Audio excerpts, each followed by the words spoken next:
Hi friends, welcome to my channel. Thriller story part 2లోకి వెళ్ళిపోదామండి. దానికి ముందు మీరు ఫస్ట్ పార్ట్ అయితే చూడండి. సో కంప్లీట్గా అన్ని పార్ట్స్ చూడండి, చాలా బాగుంటుంది కథ. నచ్చితే లైక్ చేయండి, షేర్ చేయండి. ఇంకా కథలోకి వెళ్ళిపోదాం. చెప్పడానికి వాళ్ళ తల్లిదండ్రులు ఒప్పుకోలేదు. అందువల్ల ఒక్కతినే బయలుదేరాను, మమ్మీ డాడీల భయాలను తోసిపుచ్చి. జాతర ఇంకో 2 రోజుల ఆరంభం కాబోతుంది.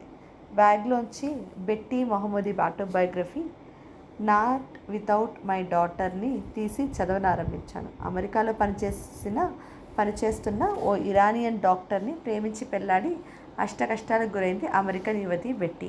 2 వారాల వెకేషన్ కని చెబితే నమ్మి 4 ఏళ్ల కూతుర్ని వెంటబెట్టుకుని అయిష్టంగానే భర్తతో ఇరాన్కి వెళుతుంది.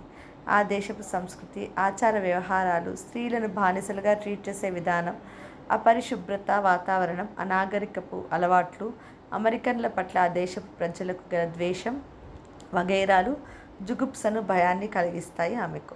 అమెరికాకు తిరిగి వెళ్లకుండా అక్కడే స్థిరపడిపోవాలన్న భర్త హఠాన్ నిర్ణయంతో పాటు బెట్టీ ప్రపంచం తలకిందులవుతుంది. కూతురికి కూడా ఇరాన్ నచ్చదు.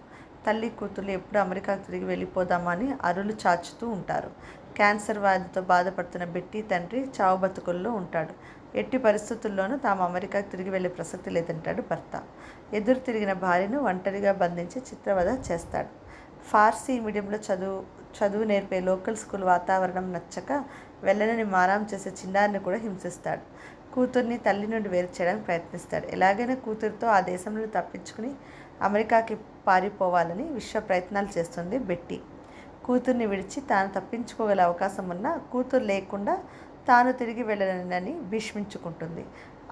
అయాతుల్లా ఖోమినీ హయాంలోని ఇరాన్ యొక్క రాజకీయ, సామాజిక స్థితిగతులు కళ్ళకు కట్టినట్టు వివరించబడ్డాయి పుస్తకంలో. బెట్టీ చేదు అనుభవాలను, 4 ఏళ్ల చిన్నారి గురే శారీరక, మానసిక హింసను గురించి చదువుతుంటే ఎంతటి వారికైనా కన్నీళ్లు రాక మానవు. 3లో మళ్ళీ కలుస్తామండి. అంతవరకు సెలవు. Bye bye.